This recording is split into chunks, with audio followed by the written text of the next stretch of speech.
Hi. Hello, everybody. We did the first segment of Adolph Saphir's book, a marvelous book that we both benefited from, The Divine Unity of Scripture. And in the first segment, Saphir is dealing with the parallels between the eternal Word of God, that is, Christ before he became incarnate, and the written Word of God on earth. So the Bible as a parallel to the person of Christ, who was both human and divine, like the book. So we're going to take up his argument about the preparation of the world for the Bible in this segment. Okay. The gift of language is very wonderful, nay, it is divine. It is the Rubicon which none of the lower creation had ever crossed. Man alone upon earth speaks, and we are unable to separate thought and self-consciousness from words. Man is able to communicate his thoughts and his feelings to his fellow man in words. Man is able to embody his experiences in words. As long as human beings attain such a long life as we read of in the book of Genesis, tradition was a safe vehicle for conveying important thoughts and events and facts to subsequent generations. But very soon man felt the need of securing and embodying his words in such a form that they would be steadfast and correct and easily accessible. And what a wonderful benefactor of the human race was he who invented writing. It seems as if, by writing, thoughts were imprisoned, stereotyped, but rather, by means of writing, thoughts received wings to fly abroad through all the ages and nations of the earth. Without writing, human progress would have been almost impossible, individual progress exceedingly slow, the progress of communities scarcely perceptible. Yeah, we would never have thought of that link between the beginning of the Old Testament and the diminishing of man's lifespan. So by Moses' day, man's life apparently was 70 or 80 years. Yeah, but even the potential of the written word to individual lives is pretty amazing. How much you need it, or you feel you need it. We take it for granted, let's face it. Yeah, we do. Till lately, when literacy seems to be very, very evidently on the decline. Saffer goes on, and here again there is a distinction to be made. Some of the ancient nations embodied their thoughts in writings which appeal to the eye, reminding the eye of objects and actions by pictures which were brought before it, whereas a far more perfect way of conveying our thoughts is by an alphabet, which through the eye affects the inner ear, and in which every sign is representative of a sound. And this was the kind of writing which was known probably to the patriarchs, certainly to Moses and to the people of Israel in his day, so that we meet now with this extraordinary fact that the Egyptians, the Babylonians, and the Assyrians, nations far greater and more powerful than the Jews, earnestly wishing to give immortality to themselves and to their history, embodied their past experiences in great and colossal monuments upon which there were inscribed mysterious figures.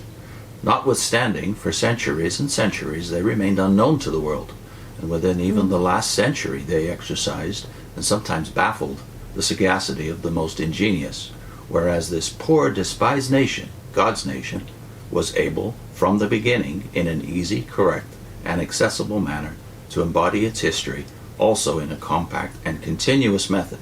And for ages all the educated nations of the earth have known that history. Your children and the children of most of the nations of Europe were familiar with that history before they were familiar with the history of their own country.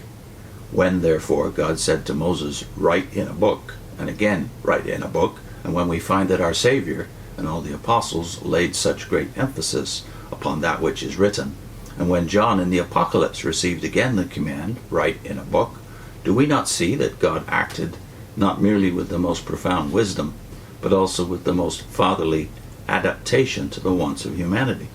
And again, We forget that even the ancient script of Egypt was not deciphered until Recent times. Saphir's really. generation. Mm-hmm. Yeah. But I must advance a step further.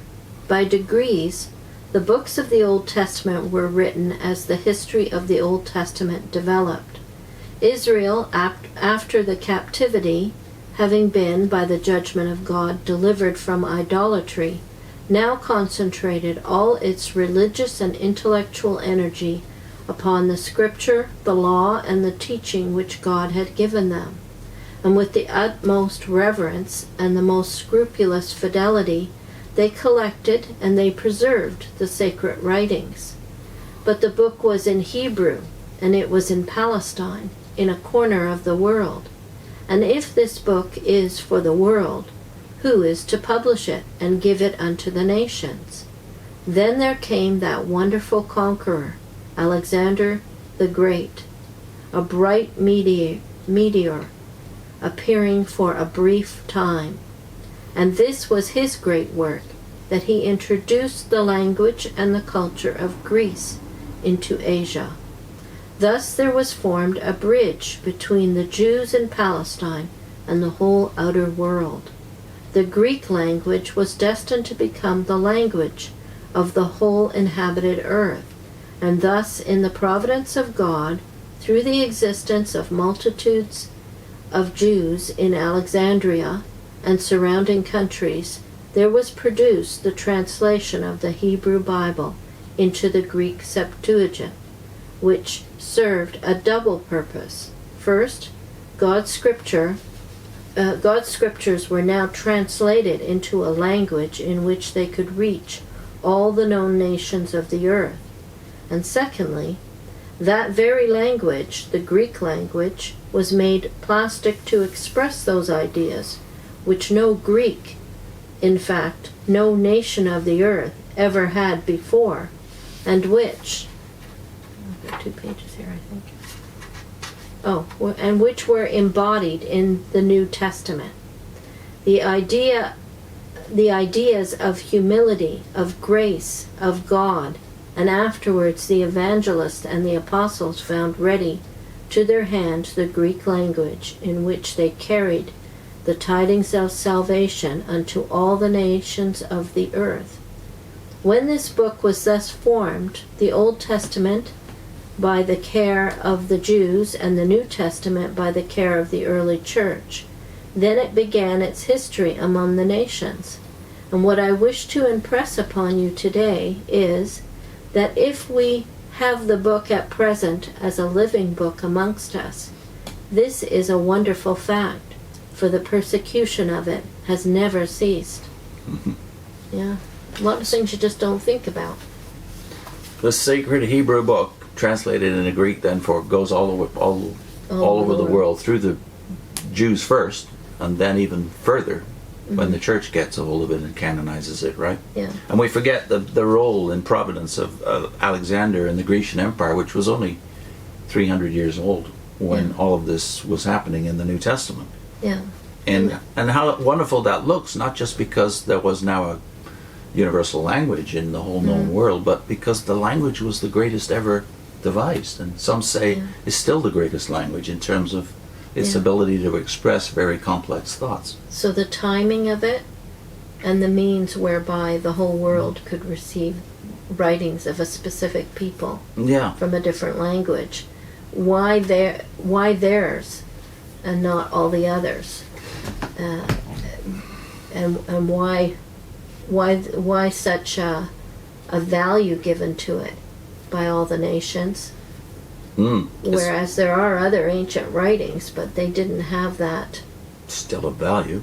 Yeah. But not considered to be of divine value. Right. So next time Saffer develops this thought of the book being persecuted, because you kind of think when you're in the unbelieving mindset that,